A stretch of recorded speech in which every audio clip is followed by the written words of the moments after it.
La infección de las amígdalas o amigdalitis puede ser de origen vírico o bacteriano y es muy frecuente en la infancia. Hoy en Madre Paso a Paso hablaremos sobre amigdalitis en niños, síntomas y complicaciones. Hoy nos acompaña la doctora Ilonka Rodríguez, otorrinolaringóloga. ¿Y qué fue? Es que ese canal que me ponen aquí de comida me tiene loca. Dios mío. Doctora, hablemos, como dicen, paso a paso. ¿Qué son las amígdalas? Las amígdalas son un tejido linfoide. ¿Qué quiere decir linfoide? Quiere decir que es un tejido que produce inmunoglobulinas que ayudan a mecanismos de defensa de nuestro organismo. Es un tejido natural que Papá Dios nos puso ahí. Es un tejido similar a los adenoides y son la primera barrera de defensa. Es sobre todo en los niños que se meten todo a la boca. Así mismo. ¿A qué le llamamos amigdalitis? La amigdalitis es un proceso de inflamación. Ese proceso de inflamación quiere decir que las amígdalas se ponen grandes, que se ponen rojas, que pueden ponerse grandes, aumentar de tamaño, que se pueden sentir, que pueden producir dolor. Ese es el término amigdalitis. Ahora, la amigdalitis puede ser, como tú mencionaste, viral, por un proceso viral, una gripe, unas enfermedades como el citomegalovirus, que son procesos virales, o pueden ser bacterianas, que ya hay un proceso infeccioso donde el germen más frecuente es el estreptococo, beta hemolítico. Pero también hay amigdalitis alérgicas por irritación. Entonces, donde solamente hay un proceso de inflamación, pero no hay ni un proceso de virus, ni hay un proceso de bacterias. Esto es un poco complicado. De cualquiera de las dos es bien complicada, doctora. ¿Qué causa la amigdalitis? ¿Qué causa la amigdalitis? A ver, una amigdalitis puede ser producida, como te mencioné, por un proceso viral. Entonces, un niño que tiene en este caso voy a hablar de niños, también se puede pasar a los adultos, pero que tiene un proceso de una gripe, como le llamamos, un resfrío común, tiene un proceso de inflamación de las amígdalas. Entonces, eso causa dolor, puede causar un poco de fiebre, junto con lo que es el proceso viral. Ahora, tú tienes una amigdalitis bacteriana, que es nuestro foco de hoy, porque vamos a hablar de las amigdalitis bacterianas, que son las que pueden tener complicaciones, que es lo que tratamos de prevenir. Entonces, las amigdalitis bacterianas son las producidas por bacterias.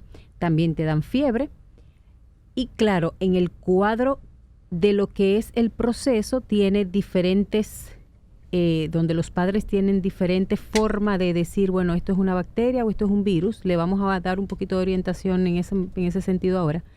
Y las bacterianas son las que traen complicaciones. Gracias. Sí. Ok. Esto es un poco, uno dice,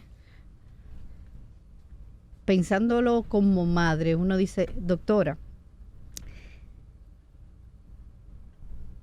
¿qué riesgo tiene un niño de tener amigdalitis? ¿Cuáles son esos riesgos? Te voy a pedir, sobre todo para que los padres también entiendan, ponerle el apellido. El apellido. Ok, porque ya te dije que tú puedes tener una amigdalitis por un proceso alérgico, por un proceso irritativo, por un proceso viral. Entonces, bacteriano. Vamos a hablar del bacteriano, que es en realidad el que tiene consecuencias y complicaciones a futuro. Ok, entonces, antes de usted desglosarla, me gustaría que entre esos desgloses usted me diga cuál de estas se deben utilizar antibióticos o si para todas deben de utilizarse antibióticos. Jamás. El antibiótico es para la bacteriana, porque el viral es un virus y tiene un tiempo de duración.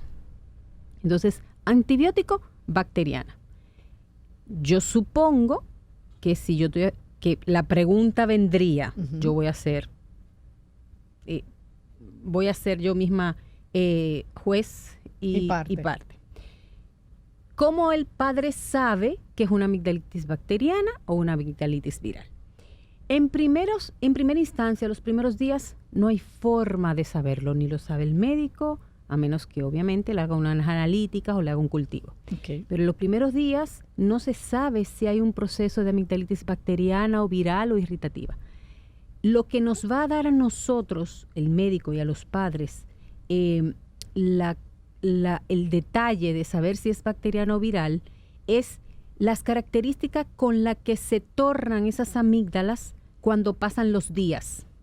Las amigdalitis bacterianas tienden a producir una especie de tejido blanquecino en amígdalas, que a veces es poquito, a veces son puntitos, otras veces son rayitas, parecen como raíces, otras veces es una capa completa de un tejido blanquecino. Hay mucha gente que puede estar oyendo ahora el programa y pensar, pero a mí me ha pasado y se me ha puesto oscuro, o a mí me ha pasado y se me ha puesto rojizo. Vamos a hablar de lo común. Entonces, la pregunta inicial que me hiciste es, ¿a cuál se le da antibiótico? A las que son bacterianas. Okay. ¿Cómo vamos a saber si es bacteriana? Tenemos que esperar la evolución y ver si aparece ese tejido blanquecino, que es lo que nos da el detalle. Ahora, ¿cuáles serían esos síntomas de la bacteriana y cuáles serían esos síntomas de la viral? ¿Son diferentes? En un principio son muy parecidos. Hay fiebre, hay dolor a la deglución o dolor sin deglución, pero la bacteriana tiende a producir una fiebre muy alta. ¿Por qué? Esa es la pregunta yo creo que le haría cualquier madre. Y es el cuco de nosotros las madres. ¿Por qué una fiebre de amigdalitis es tan alta? Y es tan alta que hasta un niño podría convulsionar. Por supuesto, si ese es el temor del tema de las amigdalitis. O sea, uno a veces tiene que, a pesar de la característica de las amígdalas, uno tiene que tomar la decisión de hacer una extracción por el tipo de fiebre que da. Entonces, hay niños que ya tienen un problema cardiovascular y entonces, o que tienen un problema neurológico, y los padres o los pediatras tienen el temor de que te haga una convulsión por el tipo de fiebre, porque es una fiebre alta, generalmente de más de 39. ¿Por qué hace la fiebre? Por el tipo de bacteria. La bacteria, el Streptococcus beta-hemolítico, que es la bacteria más común, tiende a producir fiebre alta. Y es el mismo tipo de fiebre que hacen a veces a los procesos infecciosos. Muchos diagnósticos diferenciales, si nosotros nos llega un niño con fiebre y le abrimos la boca y vemos que no tiene las plaquitas blanquitas, o lo ve el médico de emergencia o el pediatra que está en emergencia, uno de los diagnósticos diferenciales son los procesos infecciosos urinarios, que también producen fiebre así elevada. Entonces, ahí que los padres tenemos que tener atención de que tengo un niño que empezó con dolor, que tiene fiebre, que ya lleva 2 días con fiebre o que lleva 1 día con fiebre, pero que de repente la fiebre es muy alta. Entonces, no, espérate, vamos a llevar a este niño al médico, vamos a darle su medicamento para la fiebre, no antibióticos, por favor, sino su medicamento para bajar la fiebre, que hay diferentes tipos dependiendo de de cuánto, si es una fiebre baja, si es de 38, 38.5 o si ya sube de 39.5. Hay muchas madres que dicen, ¿por qué la doctora dice que no le dé al antibiótico? Porque mire, a mí me quedó antibiótico del mes pasado. Y los antibióticos son muy caros, doctora. Entonces, en lo que yo le llevo al médico, yo le voy a dar este antibiótico. Y le dan 2 días de antibiótico, en lo que, como dicen el buen dominicano, en lo que la chava y viene. Y le dicen, entonces, pero no le dicen nada al médico. Ojo con esto, no le dicen nada al médico. ¿Qué pasa cuando nosotros los padres cometemos este error de medicar a nuestros hijos con antibióticos, con ese antibiótico en el que hay que mezclarlo con agua, como dice mi hija Chloe, malísimo. Malísimos, son malísimos. Y quedó un poco, porque el primer frasco no dio para esos 7 días, pero quedó un poco. Y dice el papá, yo le voy a dar ya para acabar esto, pero ya pasó un mes. Ay, doctora. Ok, vamos a ver. Ay, doctora. Yo me río porque de verdad, o sea, Le lo estoy primero, diciendo la realidad, ¿verdad? Sí, lo primero que tenemos que comentarle son dos cosas importantes que tienen que grabarse. Lo primero es que el antibiótico no es para bajar la fiebre. Por favor. Los medicamentos para bajar la fiebre se llaman antipiréticos.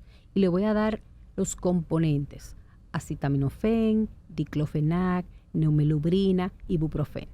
Esos son medicamentos para bajar fiebre. El antibiótico es un medicamento para matar la bacteria. Por lo tanto, cuando usted tenga un niño con fiebre, no me utilice antibiótico, utilice antipirético para bajar la fiebre, que esa es la complicación número 1 para evitar las convulsiones a esas fiebres altas. Eso es básico, y ojalá que ese término se pueda reproducir día a día en las redes sociales, sí, porque de verdad que es bastante penoso. Y digo penoso ¿por qué?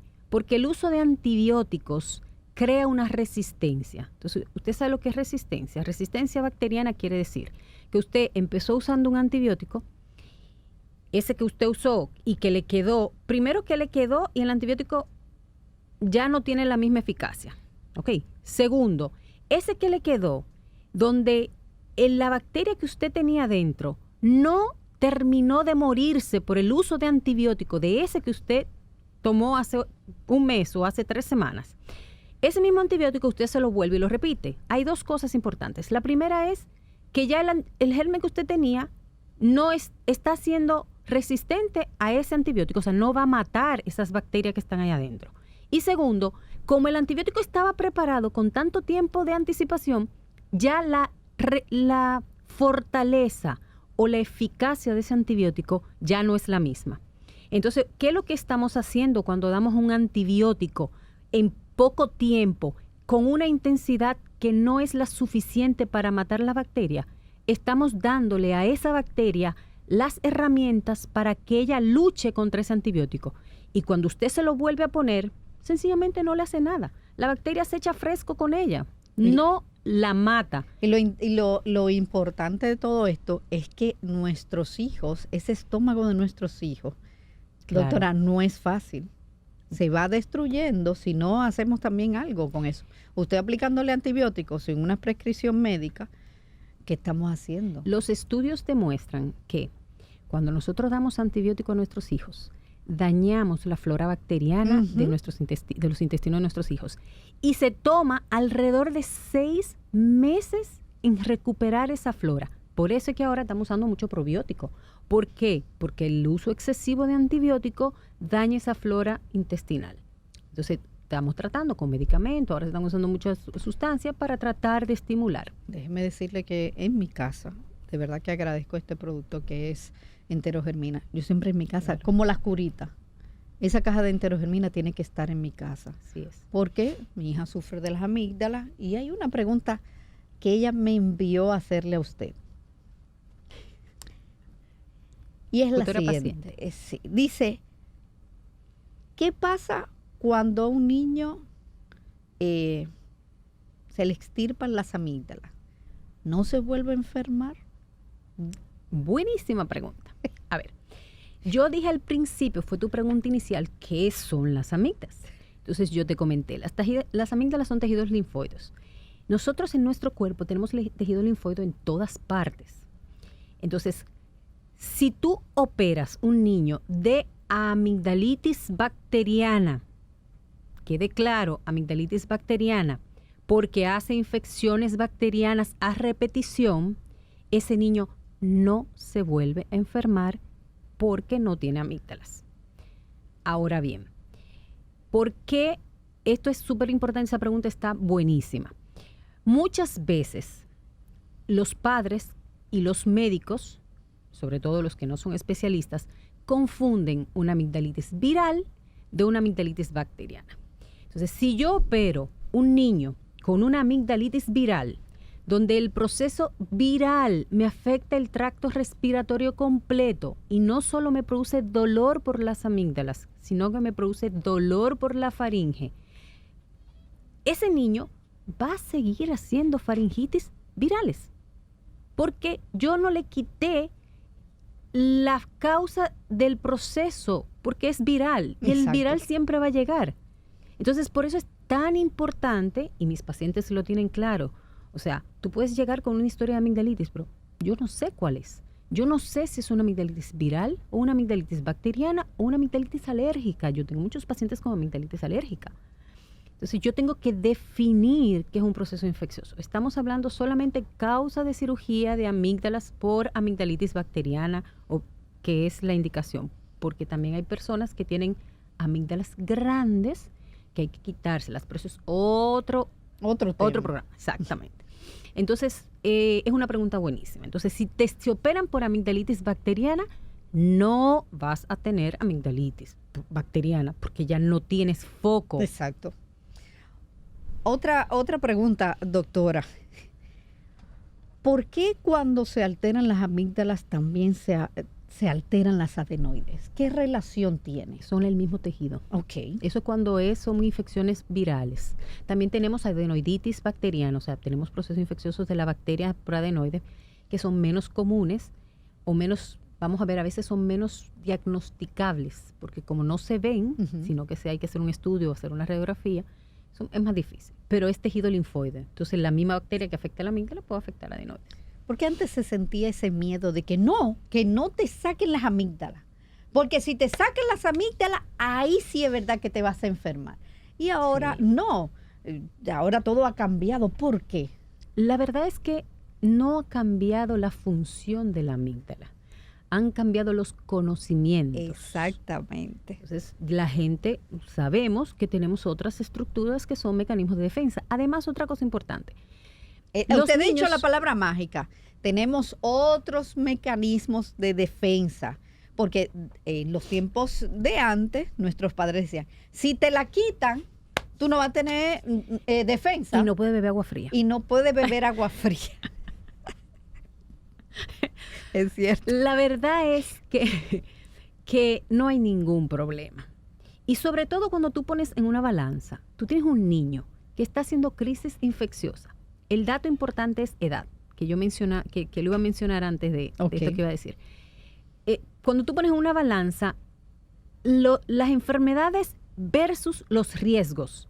Entonces tú dices, oye, yo tengo una enfermedad de un niño que me está haciendo crisis infecciosa cada 3 semanas, cada mes, 3 veces por mes, que es ya indicativo de cirugía, 3 meses por año, perdón, versus el procedimiento quirúrgico y las ventajas de haber hecho la cirugía y no tener que estar usando antibióticos, las complicaciones que no las hemos mencionado todavía. Es que vamos. Pero antes de entrar en las complicaciones, te iba a comentar que el tema de los cuadros infecciosos bacterianos son más frecuentes en los niños sobre los 3 años. Okay. Ahora bien, ¿a qué edad los niños se meten las cosas en la boca? Menores de 3 años. Entonces, las amígdalas pierden su función.